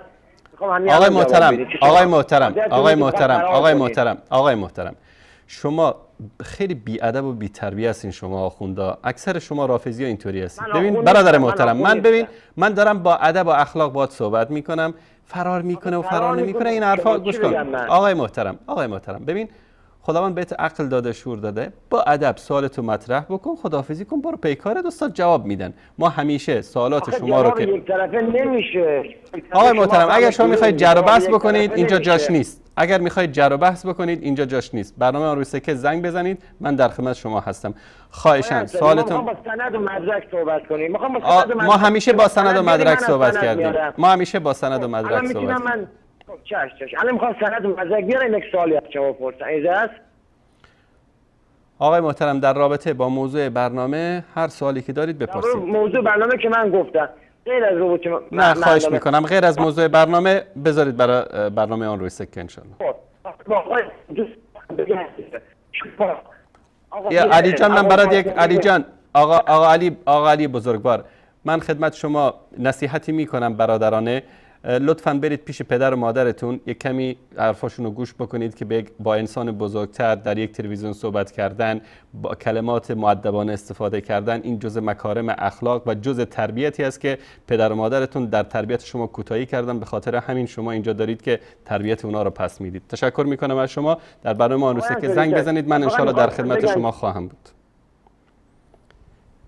بی‌ادب نباشید، یعنی وقتی که به عنوان یک شیعه تماس میگیرید اون اخلاق آخوندی و رافضیگری خودتون رو به نمایش نگذارید. این بیانگر ادب و اخلاق در دین و مذهب شما خواهد بود. بله سلام علیکم، بفرمایید. آقا سلام، شب شما بخیر. شب شما بخیر. خودتون رو معرفی کنید، از کجا زنگ میزنید؟ من هادی هستم، از تهران تماس میگیرم خدمتتون. آقا هادی در رابطه با موضوع برنامه اگر سوالی دارید بفرمایید. بله من یه سوالی داشتم. الان شما داشتین میفرمودین که مثلا اگه کسی نماز میخونه موقع عبادت، کسی وارد اتاق بشه عرضم به حضورتون و اون خودشو جمع جور بکنه، این یه حالتی از شرک، درست میگم؟ بله. خب حالا من یه سوالی داشتم. اگه اون شخص نمازگزار در حال تضرع باشه، در حال زاری باشه با خدای خودش و این شخص وارد بشه، حالا اون به خاطر اینکه حس کنه ریا نشه یا اون طرف برداشت بدی نکنه، اینم باز شامل همون قضیه میشه؟ این سوال من اگه امکان داشت جواب بده ممنون میشم. چشم آقا دی، ان شاء الله جواب شما رو ممنونم. شب شما بخیر، بزرگواری، خدا نگهدار. خدا نگهدار شما. بیننده بعدی سلام علیکم، بفرمایید. سلام علیکم استاد گرامی. علیکم السلام و رحمت الله و برکاته. عبدالقادر هستم، از ایران تماس میگیرم. استاد گرامی از افغانستان هستم. عبدالقادر برادر عزیز بفرمایید، اگر سوالی در رابطه با موضوع برنامه دارید میشنویم. سلامت باشین. آقای انصاری، میگم که اینا اصلا در حد نیستن که با شما مقایسه کنن. این آقای هم که الان زنگ زدن علی آقا، اینم تربیت‌کردگی همین قزوینی و خمینی و همینا که از اینا اصلا این چیزا بعید نیست. شما اصلا خودتون به این چیزا ناراحت نکنین. من همیشه چهره شما را که خوشحال ببینم اصلا خوشحال میشم. این چیزا اصلا خودتون ناراحت نکنین استاد گرامی. تشکر از شما. الله مطالب ستون کنه. تشکر از شما برادر. خدا شما باشم ان شاء الله که همیشه سالم و تندرست باشین. خداحافظ. سلامت باشید. خدا نگهدار شما. آخرین تماس رو میگیریم. برای سلام علیکم بفرمایید. انصاری صاحب السلام علیکم در لندن څخه. علیکم السلام و رحمت الله و برکاته. انصاری صاحب اجازه هم ده برنامه دریده په فارسی کې په پښتو پښتنه کولای شو.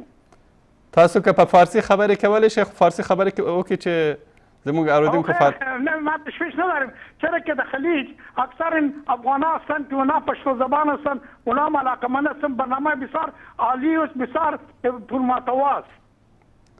سلامت باشین. دعا بکنید که انشالله الله سبحانه و تعالی به برادران پشتون ما هم این همت رو نصیب بکنه که بتونن شبکه وصال به زبان پشتو رو راه اندازی کنن.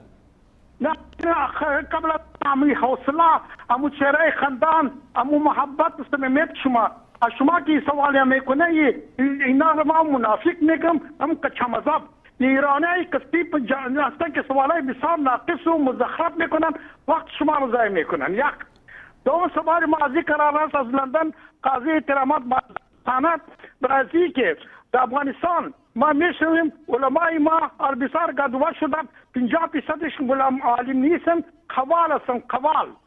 اما این یک موضوع را که شما بسیار خوب تشریح نمودین از ادرار حضور صلی الله علیه و سلم، اونا بسیار اینا هیچ فهم نداره. ما عقل عالم بزرگ داریم، علمای بسیار عالی ما تقریبا در امریکا است، استاد سیرت است، قاری صاحب صمد است، قاری صاحب امت وسط است، بسیار علما عالم داریم و بالخصوص شما گروپ که داریم بسیار پر محتوا جامع صحبت میکنین. از علمای ما را وصیت کنین، نصیحت کنین. اینا مشهور امریکا هستن، بالخصوص سیاف یک منافق کشاب رئیس علما است، یک کسیب انسان است مشهور امریکا است. خود به سیاست نمیدارم. از شما پرسان داریم آقای انصاری که چی باید پرسان میکنیم. خب امروز و اجندا مشخص ندارین شما که ما گستاخی نکرده باشیم، بیرون اجندا تماس نگرفته باشیم. تشکر از شما. موضوع برنامه ما ذبح کردن یا قربانی کردن برای غیر الله سبحانه و تعالی است. اگر در این زمینه سوالی دارید بفرمایید. این موضوعات بسیار زیاد گفته شده. یک چیز دیگه پرسان میکنیم، حالا چنل ما چیز کلمه و نور هنوزم فعال است، اونم هم فرکانسیشن تغییر کرده، هیچ ما چه کوشش داریم که نور و چیزم بشنویم و آسیا نیست. انشالله بعد از برنامه فرکانس شبکه نور رو اعلان خواهند کرد. تشکر از شما بیننده گرامی. الله مطالب ما معلوم هستیم شبکه کلمه و شبکه نور رو انشالله دوستان فرکانسش رو زیرنویس میکنن. تشکر از شما بیننده گرامی. آخر پرسار ما عزیز انشالله اگر یک روز یک اجنده رو بگیریم، ما از پیرای تگ مثل که گیلانی این پیر اجن بود، هیچ کرامت نداشت، یا صفوت الله حضرت به سجره آینده یک سلامت باشید بیننده عزیز. الله مطالب ستون کنه. تشکر از شما. تشکر از شما. خدا نگهدارتون. جناب حضرت استاد، خواهرمون پرسیدن که در جلوی پای عروس و داماد وقتی که ذبح میکنن، قبلا هم عرض کردم که هدف از این ذبح کردن حیوان رو باید مد نظر قرار بدیم. اگر هدفشون حفاظت این عروس و داماد از شر شیطان هست که این یک نوع تقرب برای شیاطین هست، برای جن هست، این در واقع همون معنی شرک هست. اگر کسی حیوانی رو ذبح بکند خون بریزد به خاطر حفاظت از شر شیطان، به خاطر اینکه جنها رو راضی بکند و تقرب بکند، یعنی ای جنها من به خاطر شما این گوسفند رو ذبح کردم، الان شما کاری به کار من و این عروس و داماد نداشته باشید. این دقیقاً همون مفهوم شرک است که انسان بعد از این موارد پرهیز بکند و قطعاً الله متعال بهترین حافظ و نگهبان هست. شما همین که دعا بکنید که الله متعال عروس و داماد رو حفظ بکند، یا اذکار و ادعیه رو بخونند، معوذتین رو بخونند، دعاهای دیگری که در این زمینه هست اونها رو بخونند، انشالله الله متعال عروس و داماد و همه انسانها و مسلمانان رو انشالله از شر شیاطین و جنها حفظ میکند. اما اگر هدف مهمانی هست، چون که عروس و داماد رو به خانه آوردن مهمانی میکنند، خب پای یعنی جای ذبح حیوان جلوی عروس و داماد نیست، به خاطر این کفشش خونی بشود، لباسش خونی بشود. و اگر هدف تقرب به شیطان هست، همون معنی شرک را داره، یک کار حرام هست، ناجایز هست و شرک هست و انسان بعد از چنین عملی باید کاملا پرهیز بکنه. بله. آقای حسینی که دیگه آخوندا گاهی اوقات هذیان میگن، ایشون که شرک جلی و شرک خفی و میگفتن این گوسفند ذبح کردن و نظر کردن برای حسین هرگز این شرک نیست. ایشون من حقیقتا چند وقتی که ایشون تماس میگیرن من یکی که متوجه نمیشون ایشون چی میگن اصلا. ما یک حرف دیگری میده، خودشون هم یک چیزی از آسمان و دیگری از ریسمان به هم میبافند که یعنی واقعا من متوجه نمیشم میخوان چه چیزی رو مطلبی رو بیان بکنن. ایشون گفتند که خب یک شرک جلی داریم، یک شرک خفی داریم، شما چرا شرک خفی رو میاری قاطی شرک جلی میکنیم؟ ما کجا این کارو کردیم؟ ما از کلام امام جعفر صادق آوردیم که گفته بودند که ذبح برای غیر الله مانند نماز خواندن برای غیر الله هست و خودشون هم گفتن این شرک جلی هست. ما موارد دیگری رو نیاوردیم، به این اضافه نکردیم که شرک در واقع خفی باشه. و در مورد خود شرک خفی و شرک جلی، اینا مباحثی است که در ابتدای کتاب اومده، اما چون که به خاطر اهمیت مباحثی که بود ما از وسط کتاب تقریبا شروع کردیم، به این مسائل انشاءالله خواهیم رسید و در اون مباحث من به صورت کافی یعنی توضیح خواهم داد که شرک خفی چی هست، شرک جلی چی هست، شرک اکبر چی هست و شرک اصغر چی هست. این موارد رو انشاءالله به صورت کامل من مفصل بیان خواهم. سوال علی آقام دقیقاً جزئی از سوال آقای حسینی بود که گفتن ما اینجا برای هیئت عزاداران امام حسین گوسفند میکشیم، برای اینها غذا میپزیم، اینا میخورن. ببینید من تعجب میکنم که چرا یعنی برادران نگم شیعه ما، برادران هیئتی ما، البته اگر قبول بکنند واقعا یعنی برادری بکنند در حق اهل سنت و الجماعت، چرا این مسائل رو با همدیگر در میامیزند؟ ما در هر برنامه میاییم موارد اختلافی رو، مواردی که اتفاقی هست، اینا رو کاملا جدا میکنیم، بر روی این ما حرفی نداریم. من در ابتدای برنامه گفتم اگر کسی به خاطر مهمان نوازی این کار رو میکنه هیچ اشکالی نداره. گوسفند رو ذبح میکنن برای الله، به نام الله، به منظور مهمان نوازی، هیچ گونه اشکال شرعی در واقع نداره. گفتم اگر هدفشون این است که خودشون از گوشتش بخورند، استفاده بکنند، باز هم هیچ گونه اشکالی نداره. اگر بخوان ایصال ثواب بکنند، گوسفندی رو به نام الله و برای الله ذبح میکنند به خاطر اینکه ثوابش به پدر و مادرشون برسه، باز هم هیچ گونه اشکالی نداره. ایشون میگن ما به نام الله ذبح میکنیم، برای تقرب به الله ذبح میکنیم، به خاطر اینکه حیاتیا بخورن. خب بازم اشکال نداره.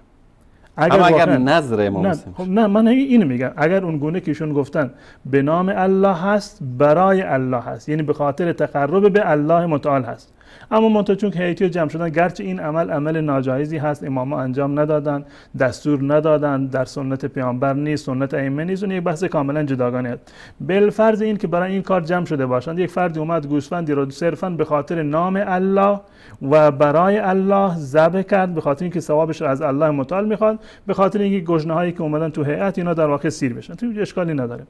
اما اگر اینو نذر کردید برای امام حسین که تقرب جستید به امام حسین، من این کار رو میکنم به خاطر اینکه پیش حسین عزیز باشم، مقرب باشم پیش حضرت حسین یا امام رضا، هر چیزی رو که ذبح بکنید، چه حیوانی باشه یا حتی مثلا یک چیزی رو که یعنی صدقه بکنید یا به تعبیر نذر بکنید، به ذریح و بارگاه بیاندازید، اگر هدفتون اینه که شما به امام حسین نزدیک باشید، روی داشته باشید نزد امام حسین، یا اینکه امام حسین دعای شما رو، طلب حاجت شما رو بهتر قبول بکنن یا بهتر عرض شما رو به خدا برسونن، که این هم تقرب به امام حسین است، به خاطر اینکه برای شما به فرض شفاعت کنه. تمام این موارد جز موارد شرکه. این عمل برای خدا انجام نگرفته، ولو اینکه نیت و ولو اینکه به نام الله متعال باشه. وقتی ذبح میکنن بسم الله الله اکبر ذبحش میکنن، نیت چیه؟ نیت اینه که حسین از من راضی باشه، من پیش حسین روی ریایی داشته باشم یا جایگاهی رو داشته باشم. این یک بحث کاملا جداگانه هست. اگر صرفا به خاطر اینه که شکم این گشنه ها رو سیر بکنید که نه هیچ وقت سیر نمیشن، متاسفانه روز عاشورا رو بعضی از دوستان پیشنهاد داده بودن که اسمش رو بگذاریم روز جهانی قابلمه، که واقعا یک فرهنگ عجیب و غریبی هست در ایران. نمیدونم آیا واقعا اینا اینقدر گشنه هستن برای سیر شدنشون هست، یا به خاطر اینکه یک جنبه دیگری هست، بعد عبادی در اینجا هست، تبرکی در اینجا، اینو یک قداستی قائل هستند، یک تقربی به امام حسین قائل هستند، یک تبرکی برای خود این غذا قائل هستند، که این برای فکر نمی کنم برای کسی در ایران این در واقع پوشیده باشه. اما باز ما با صراحت بیان میکنیم اگر هدف سیر کردن گشنگانی باشه که در هیئت جمع شدن، حیوانی که به نام الله هست و برای الله تقرب به الله، برای کسب ثواب از جانب الله بوده، هیچ گونه اشکالی نداره. اما اگر نظر برای امام حسین به خاطر تقرب به امام حسین هست، اون یک بحث کاملا جداگانه هست که جزء مفهوم شرک در واقع قرار میگیره. آقا هادی سوال خیلی جالبی کردن. کسی داره نماز میخونه، شخص دیگری وارد شد، یک نوع تجملی در نماز خوندن خودش ایجاد میکنه برای اینکه اون طرف بگه به به عجب انسان متقی و پرهیزگار. اگر همین کار برعکس صورت بگیره، کسی داره با تضرع و زاری نماز میخونه، شخص دیگری وارد شد، این از ترس اینکه این ریا نشه، همین تضرع و زاریشو متوقف میکنه، نمازشو عادی میخونه. هر دو صورتشو اگر بیان بفرمایید. اصل این است که این برمیگرده به بحث شرک اکبر و شرک اصغر. شرک اکبر و شرک اصغر. شرک اکبر به شرکی گفته می شود که بالاترین شرک هست و مخرج عن المله هست، انسان از اسلام خارج میکنه. مانند مواردی که امام جعفر صادق فرموده بودند که لا یکون العبد مشرکا الا اذا صلى لغیر الله او ذبح لغیر الله او یدعو لغیر الله، که این شرک اکبر. اگر کسی برای غیر الله نماز بخواند، برای غیر الله سجده بکند، برای غیر الله ذبح بکند، غیر الله را در مشکلات خودش صدا بزند، این شرک اکبر هست و خارج انسان رو از دایره اسلام خارج میکنه. اما بعضی از موارد هستن شرک هستند، منتها شرک اصغرند، بدین معنی که انسان گرچه این کار حرامی هست، گناهی هست، جز گناهان کبیره هست، اما انسان رو از دایره اسلام خارج نمی‌کنه. در این زمینه روایاتی رو داریم که رسول الله صلی الله علیه و سلم فرمودند من صلى یرائی فقد اشرک. هر کسی که به خاطر خودنمایی نماز بخواند، این مرتکب شرک شده. نماز رو برای کی می‌خواند؟ برای الله متعال می‌خواند. نماز اساسا برای الله متعال است، رو به طرف قبله اومده، اما هدفش چی از این نماز؟ این است که خودنمایی بکند، مردم ببینند که فلانی چه نماز زیبایی میخونه. رسول الله فرموده این مرتکب شرک شده. آیا معنیش این است که کافر شده؟ نه، کافر نشده، زیرا که این مورد جز موارد شرک اصغر هست، جز موارد شرک اکبر که انسان رو از اسلام خارج میکنه، جز این موارد در واقع نیست. و یکی این که اگر واقعا به این معنی باشه که خودش رو جمع جور بکنه، به این معنی که خشوع خودش رو بیشتر میکنه، به قول معروف گردن خودش رو بیشتر کج میکنه تا اینکه بگن که بله واقعا این نماز با حضور قلبی میخونه. خب این جزء همین موردی هست که جزء شرک اصغر هست، جزء شرک اصغره این در این مورد. اما اگر کسی بالفرض این که در هنگام نماز حالت خشوعی داره، اشک مثلا از چشمهایش جاری هست، یک فردی میاد نمیخواد که کسی از این حالتش باخبر باشه، این جزء موارد شرک نیست. گرچه انسان نباید به خاطر یک انسانی اون حضور قلب خودش را، اون مناجاتش را با الله متعال اونو به هم بزند. این جزء ریا نیست. بگذار وقتی که هدفتون نبوده. ریا اون موردی هست که یک فردی میاد صرفاً به خاطر خودنمایی خودشو به اصطلاح به خشوع میزنه و حضور قلب و تصنعی تظاهر میکنه، این میشود ریا.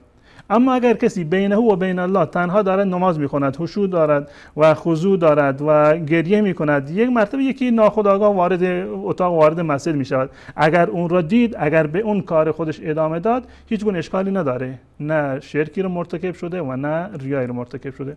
اما اگر خودش رو جمع جور کرد به این معنی که به اصطلاح دستی رو سر صورت خودش کشید و که کسی متوجه گریش نشه، هیچ گونه اشکال شرعی باز هم ندارد. جزاکم الله خیر. آخرین بیننده گفتن کمی علما رو نصیحت بکنید. الحمدلله ما یعنی علمای اهل سنت و الجماعت واقعا چه در داخل ایران باشه چه در افغانستان باشه، در بعد از بین بردن خرافات و بدعات واقعا جهاد بسیار یعنی زیادی رو انجام دادن. من تمام علما رو تزکیه نمی کنم که تمام علما 100% همهشون خوبند و تمام کاراشون خوب هست، اما الحمدلله در حدی که دعوت اسلامی منتشر باشه، احقاق حق باشه، حقیقت برای مردم واضح باشه، الحمدلله در هر منطقه الله متعال افرادی رو برگزیده که این واقعیت ها و حقیقت ها رو در واقع بیان میکنن و رسول الله صلی الله علیه وسلم هم این وظیفه رو بر دوش ما و تمام علما گذاشتند که حق و حقیقت رو باید بیان بکنن و هر کسی که حقی رو پنهان بکند به خاطر اینکه به یک پست و مقامی برسد، به خاطر اینکه یک صاحب پست و مقامی رو از خودش راضی بکند یا به خاطر اینکه یک مال دنیایی رو کسب بکند یا مصلحت فردی و منفعتی رو داشته باشد، رسول الله صلی الله علیه وسلم فرمودند که من کتم علما الجمه الله بلجام من النار. اگر کسی علمی رو، حقیقتی رو کتمان بکند و به گونه‌ای که مردم دچار انحراف بشوند، این در روز قیامت مهار و لگامی از آتش جهنم بر روی دهانش گذاشته می شود. و امام مالک رحمت الله علیه در این زمینه مقوله بسیار جالبی رو دارند و می فرمایند که اگر قرار باشد که علما سکوت بکنند و عوام هم نمیدانند، پس حق که ظاهر می شود؟ واقعا حق دیگه ظاهر نمی شود. اما الحمدلله با وجود شبکه هایی که اهل سنت و الجماعت دارند، با علمایی که در هر منطقه الحمدلله و مدارس دینی که وجود دارند، علمای بزرگ و سرشناسی که الحمدلله در تمام مناطق ایران و افغانستان و بقیه جاهایی که اهل سنت هستند الحمدلله حضور دارند و این واقعیت ها خصوصا در باب شرک و توحید الحمدلله به قدر کافی بیان شده. و اگر در برخی از جاها که باز هم یعنی یک سری بدعت هایی هست و یک سری خرافاتی هست، امیدوار هستیم که علمای ربانی و حقانی بیش از پیش انشاءالله تلاش بکنن و حقایق مشخص بشه و مرزهای توحید و شرک از همدیگر جدا بشوند و مردم موحد کامل و خالص باشه. جزاکم الله خیر. تشکر میکنم از شما حضرت مولانا عبدالقدوس دهخان و جناب آقای قزوینی منتظر ما هستن. بفرمایید.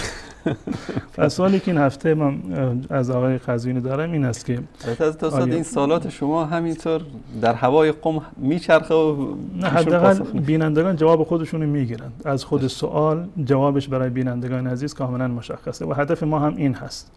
و ما میدونیم که جواب نخواهند داد. اگر جواب بدند که انشالله که حق بیشتر واضح و آشکار میشه، اما اگر جواب هم ندهند بینندگان خودشون این حق و حقیقت رو از خود متن سوال انشالله که دریافت میکنن. سوال بنده این است که سوال 8م هست که در این برنامه مطرح میکنیم: آیا قربانی کردن و ذبح حیوان به نام امام و به منظور تقرب به امام، آن هم قبل از طلب حاجت از امام، جایز هست یا خیر؟ بقیه موارد رو کاملا جدا کردیم که ذبح قربانی کردن و ذبح حیوان به نام امام و به منظور تقرب به امام، آن هم قبل از طلب حاجت یا زیارت رفتن برای امام، از امام جایز هست یا خیر؟ تفاوت این کار با عمل مشرکانی که برای معبودان باطل خیش قربانی و ذبح می‌کردند در چیست؟ السلام علیکم و رحمت الله و برکاته. جزاکم الله خیر. تشکر میکنم از شما و تشکر از تک تک شما بینندگان عزیز گرامی که تا این لحظه با ما بودید. امیدواریم که الله سبحانه و تعالی با آقا علی از مشهد یک کمی ادب و اخلاق عطا بکنه که یاد بگیرن که وقتی که در یک شبکه تماس میگیرن و صحبت میکنن اون تربیتی که پدر و مادرشون کردن ایشون رو در خردسالی این رو به نمایش نگذارن و همچنین نشون ندن که مذهبشون چی به اینا یاد داده، چون آنچه که حقیقت است این است که مذهب شما مذهب فحش و لعن و توهین و دشنام و غیبت و بدگویی است، اما این دین رسول الله و اهل بیتش صلی الله علیه و آله و سلم نیست. اینو باید توصیه بکنیم بینندگان عزیز رو که پای درس اخلاق علوی آیت الله قزوینی بنشینند. امروزها تغییر مسیر داده و اخلاق علوی رو ایشون به نمایش میگذارند. خوب است که بینندگان عزیز هم ببینند و نمیدونم از حرفاشون استفاده ببرند یا از اخلاقشون. جزاکم الله خیر. تشکر از همکاران عزیزم در اتاق فرمان، تشکر از همه شما بینندگان عزیز گرامی. تا فرصت دیگر و برنامه دیگر که باز هم مطلب دیگری رو از کتاب توحید محمد ابن عبدالوهاب و تایید اون از گفته های اهل بیت رسول الله صلی الله علیه و آله و سلم رو خواهیم آورد و در خدمت شما عزیزان خواهیم بود. همه‌تون رو به پروردگار متعال میسپارم. و صلی الله علی سیدنا و حبیبنا محمد و علی آله و صحبه اجمعین و السلام علیکم و رحمت الله و برکاته. تبدو كشمس تشرق يهدي لنا هديا بديعا مبهرا من سنة الهادي بها